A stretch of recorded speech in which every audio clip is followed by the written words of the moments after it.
NDA के अंदर हमने 10 साल काम करने का मौका मिला। हमने पहले दलित को और अब आदिवासी को, हमने हमेशा हमारी प्राथमिकता क्या है इसका परिचय दिया। आदरणीय सभापति जी, जब हम हमारी सरकार के परफॉर्मेंस की बात करता हूं, एनडीए की जो गरीब कल्याण की नीतियों की बातें करता हूं, थोड़ा सा अगर उस समाज को निकट से जानते हो, आखिर कौन समाज है लाभार्थी, कौन लोग, ये झुग्गी झोपड़ी में किसको रहने के लिए जिंदगी गुजरनी पड़ती है, ये किस समाज के लोग मुसीबतों से गुजरना पड़ता है, व्यवस्थाओं से वंचित रहना पड़ा है, कौन समाज है। हमने जितना काम किया है ना, ये एससी, एसटी, ओबीसी, आदिवासी इसी समाज के लिए। कच्ची बस्तियों में रहने वाले लोगों को पक्का घर मिला है, तो मेरे इस समाज के बंधुओं को मिला है। स्वच्छता के अभाव में हर वर्ग बीमारी से जूझना पड़ता था, उनको स्वच्छ भारत अभियान का लाभ देने का काम सभापति जी हमारी योजनाओं के तहत मिला है, ताकि उसको अच्छी जिंदगी जीने का अवसर मिला। इसी परिवारों के हमारी माताएं बहनें धुएं से खाना पका पका करके अपनी स्वास्थ्य के संकट को झेल रही थी, हमने उनको उज्ज्वला गैस दिया, वो इन्हीं परिवारों को। मुफ्त राशन हो, मुफ्त इलाज हो, इसके लाभार्थी यही मेरे परिवार, जो समाज के इस वर्ग के मेरे परिवारजन हैं, जिनके लिए हमारी सारी योजनाएं काम कर रही है। आदरणीय सभापति जी, यहां पर कुछ ऐसा नैरेटिव रखा गया, कम से कम तथ्यों को इस प्रकार से नकारना किसका भला होगा। आप ऐसा करके अपनी क्रेडिबिलिटी भी खो रहे हैं, अपनी प्रतिष्ठा भी खो रहे हैं। आदरणीय सभापति जी, यहां शिक्षा के भ्रामक आंकड़े रखे गए, गुमराह करने का कैसा प्रयास होता है। पिछले 10 वर्ष में एससी, एसटी स्टूडेंट्स के लिए जो स्कॉलरशिप दी जाती है, 10 साल में उसकी वृद्धि हुई है।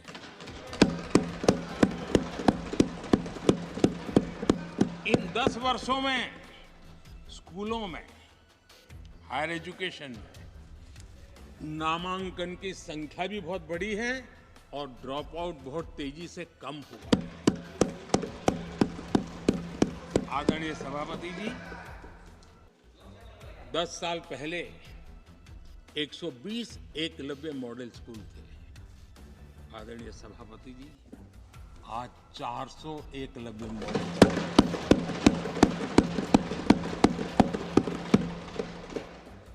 आप इन चीजों को क्यों नकारते हैं, क्यों ऐसा करते हैं, मुझे समझ नहीं आता। सभापति जी, पहले एक सेंट्रल ट्राइबल यूनिवर्सिटी थी, आज 2 सेंट्रल ट्राइबल यूनिवर्सिटीज हैं।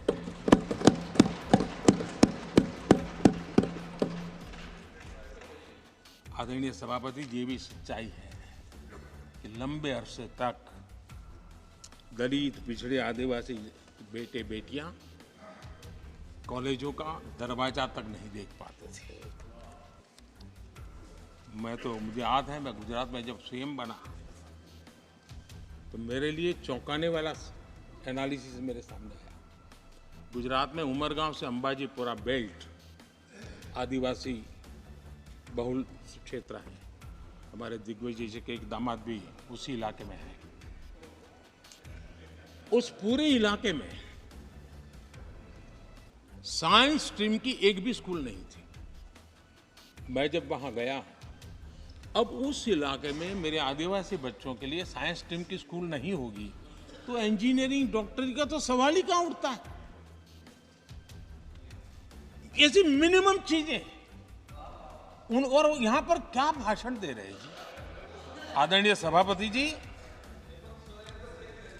और मैं बताना चाहता हूं, सदन को गर्व होगा, संतोष, आप उस सदन में बैठे हैं, वहां एक ऐसी सरकार आपके साथ बात कर रही है, कि ऐसी सरकार नेतृत्व कर रही है जहां कितना बड़ा परिवर्तन आया। आप उस समाज का विश्वास बढ़ाइए, उनका हौसला बुलंद कीजिए, वो देश की मुख्य धारा में तेजी से आगे बढ़े, उसके लिए हम प्रयास करें, सामूहिक प्रयास करें।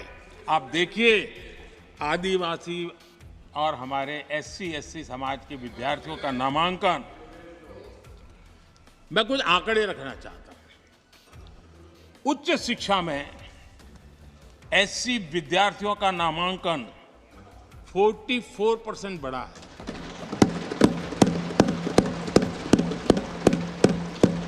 उच्च शिक्षा में ST विद्यार्थियों का नामांकन 65% बढ़ा है।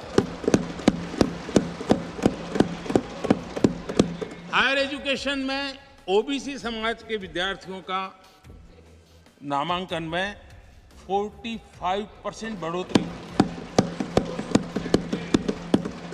और जब मेरे गरीब, दलित, पिछड़े, आदिवासी, वंचित उन परिवार के बच्चे हायर एजुकेशन में जाएंगे, डॉक्टर बनेंगे, इंजीनियर बनेंगे, उस समाज के अंदर एक नया वातावरण पैदा होगा। और उस दिशा में हमारी कोशिश यही है कि मूलभूत समस्याओं का समाधान करने के लिए थोड़ा समय लगे, लेकिन मजबूती से काम करें। और इसलिए हमने एजुकेशन पर इस प्रकार से बल दे के काम किया है।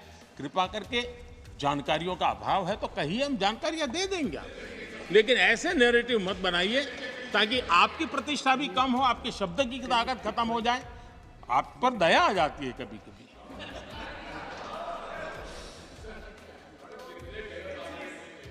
आदरणीय सभापति जी, सबका साथ सबका विकास ये नारा नहीं है, ये मोदी की गारंटी है।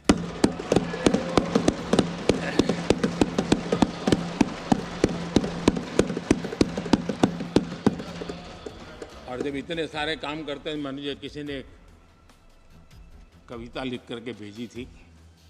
कविता तो बड़ी लंबी है, क्योंकि उसमें एक वाक्य है, मोदी की गारंटी का दौर है।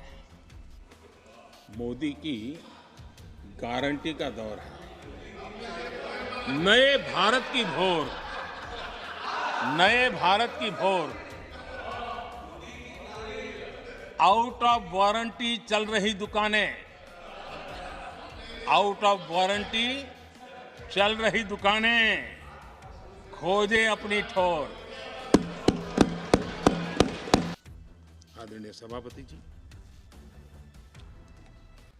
एक राष्ट्र हमारे लिए सिर्फ जमीन का टुकड़ा नहीं है, हम सब के लिए एक इकाई ऐसी है जो प्रेरणा देने वाली इकाई है। जैसे शरीर होता है, शरीर में जैसे अंगांगी भाव होता है, अगर पैर में कांटा लगे तो पैर ये नहीं कहता है, हाथ कभी नहीं सोचता है कि मुझे क्या, पैर को कांटा लगा है, पैर पैर का काम करेगा। पल भर में हाथ पैर के पास पहुंच जाता है, कांटा निकालता है। कांटा पैर को लगता है, आंख ये नहीं कहती कि आंसू मैं क्यों बहाऊं, आंसू आंख से निकलते हैं। हिंदुस्तान के किसी भी कोने में दर्द हो तो पीड़ा सबको होनी चाहिए। अगर देश का एक कोना, अगर शरीर का एक अंग अगर काम नहीं करता है तो पूरा शरीर अपंग माना जाता है। शरीर जिस प्रकार से, अगर देश का भी कोई कोना, देश का कोई क्षेत्र विकास से वंचित रह जाएगा तो देश विकसित नहीं हो सकता है। और इसलिए हमें भारत को एक अंगांगी भाव से देखना होना चाहिए, उसको टुकड़ों में नहीं देखना चाहिए। जिस प्रकार से हिंदी और भाषा बोली जा रही है, देश को तोड़ने के लिए, राजनीतिक स्वार्थ के लिए नए नैरेटिव गढ़े जा रहे हैं। एक पूरी सरकार मैदान में उतर करके भाषा गढ़ रही है। इससे बड़ा देश का दुर्भाग्य क्या हो सकता है? आप मुझे बताइए, झारखंड का कोई आदिवासी बच्चा अगर ओलंपिक के खेल के अंदर जाकर के मेडल लेकर आएगा तो क्या हम ये सोचते हैं कि तो झारखंड का बच्चा है? पूरा देश कहता है हमारा देश। जब एक झारखंड का बच्चे में प्रतिभा देखते हैं और देश हजारों करोड़ रुपया, हजारों लाखों रुपया खर्च करके उसको अच्छे कोचिंग के लिए दुनिया के किसी देश में भेजता है, तो हम ये सोचेंगे कि खर्चा झारखंड के लिए हो रहा है, क्या देश के लिए नहीं हो रहा है?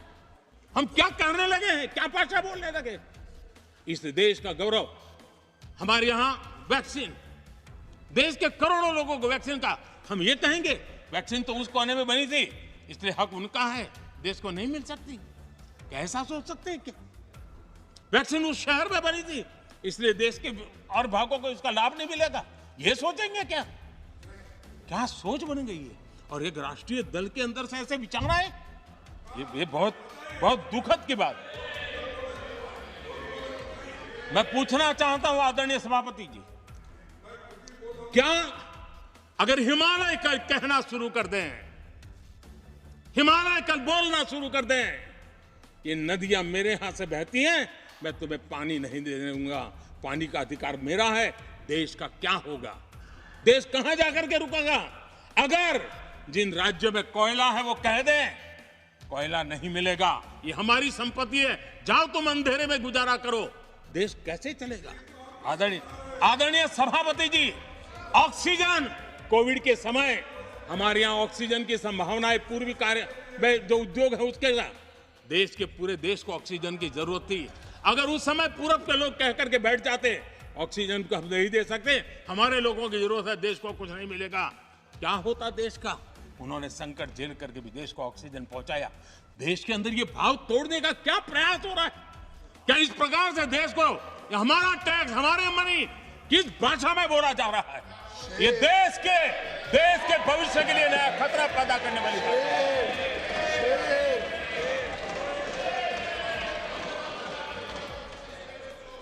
देश को तोड़ने के लिए नए नए नैरेटिव खोजना बंद कर दीजिए। देश को आगे बढ़ना है, देश को एक साथ लेकर के चलने का प्रयास कीजिए। आदरणीय सभापति जी, पिछले 10 वर्ष नीति और निर्माण के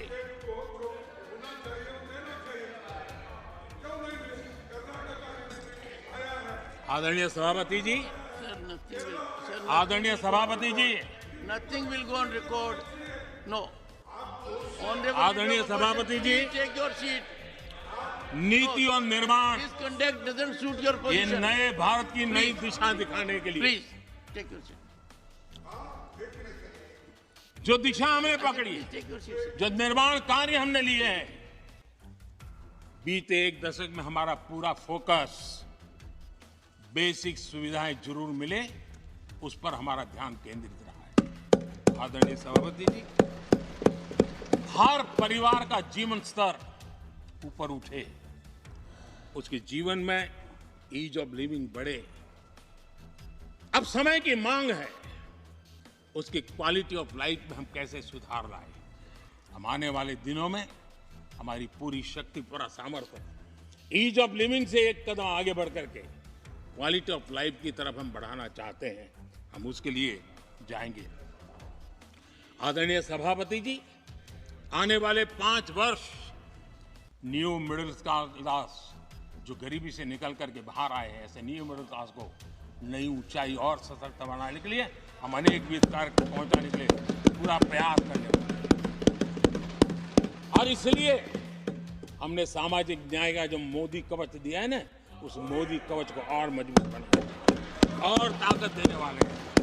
आदरणीय सभापति जी, आजकल जब हम कहते हैं कि 25 करोड़ लोग गरीबी से बाहर आए, तो ऐसा कुतर्क दिया जाता है कि 25 करोड़ बाहर आए तो फिर 80 करोड़ को खाना अनाज क्यों देते हो? आदरणीय सभापति जी, हम जानते हैं कोई बीमार व्यक्ति हॉस्पिटल से बाहर आ जाए ना, तो भी डॉक्टर कहता है कुछ दिन इसको ऐसे ऐसे संभालिए, खाने में परहेजी रखिए, टिकना करिए, फलाना करिए, कहना क्यों? कहीं दोबारा वहाँ मुसीबत में ना आ जाए। जो गरीबी से बाहर निकला है ना, उसको ज़्यादा संभालना चाहिए ताकि कोई ऐसा संकट आकर के फिर से गरीबी की तरफ लपक न जाए। और इसलिए उसको मजबूती देने का समय देना चाहिए। ये समय हमने गरीब को मजबूत, ताकि वो फिर से वो न्यू मिडिल क्लास फिर से वापस उस गर्त में डूब न जाए। हम 5 लाख रुपए आयुष्मान का देते हैं ना, उसके पीछे ये इरादा है। परिवार में एक बीमारी आ जाए ना, मध्यम वर्ग का आदमी भी गरीब बनने से देर नहीं लगती है। और इसलिए गरीबी से बाहर निकलना जितना जरूरी है, उतना गलती से भी गरीबी की तरफ पीछे न चला जाए, उसके लिए ध्यान रखने की आवश्यकता है। और इसलिए हम अनाज देते हैं, अनाज देते रहेंगे, किसी को बुरा लगे या न लगे। 25 करोड़ गरीबी से बाहर निकले हैं, न्यू मिडिल क्लास हुए हैं, लेकिन मुझे समझ है, मैं उस दुनिया जी करके आया हूं, उनको जरूरत ज्यादा है और इसलिए हमारी ये योजना जारी रहेगी। आदरणीय सभापति जी,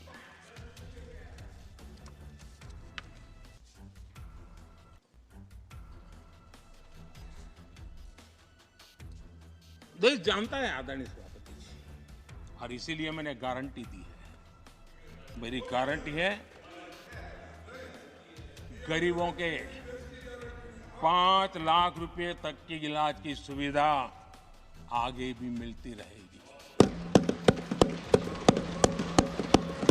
मेरी गारंटी है, मोदी की गारंटी है, 80% डिस्काउंट से जो दवाइयां मिल रही है,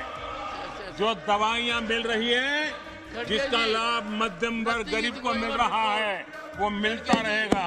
आदरणीय सभापति जी, मोदी की गारंटी है कि किसानों को जो सम्मान निधि मिल रही है, वो सम्मान निधि चालू रहेगी, ताकि विकास की यात्रा में वो ताकत के साथ जुड़ जाए। आदरणीय सभापति जी, गरीबों को पक्के घर देने का मेरा अभियान है। अगर परिवार बड़ा होता है, नया परिवार बनता है, पक्के घर देने का मेरा कार्यक्रम जारी रहेगा। नल से जल योजना मेरा पक्का इरादा है और मेरा पक्की गारंटी है कि नल से जल, हम नए शौचालय बनाने की जरूरत पड़ेगी, मेरा पक्की गारंटी है, हम जारी रखेंगे। ये काम सारे तेजी से चलेंगे, क्योंकि विकास का जो रास्ता, विकास की जो दिशा हमने पकड़ी है, इसको हम किसी भी हालत में जरा भी धीमी नहीं होने देना चाहते। हर खबर पाइए सीधा अपने मोबाइल पर, हर खबर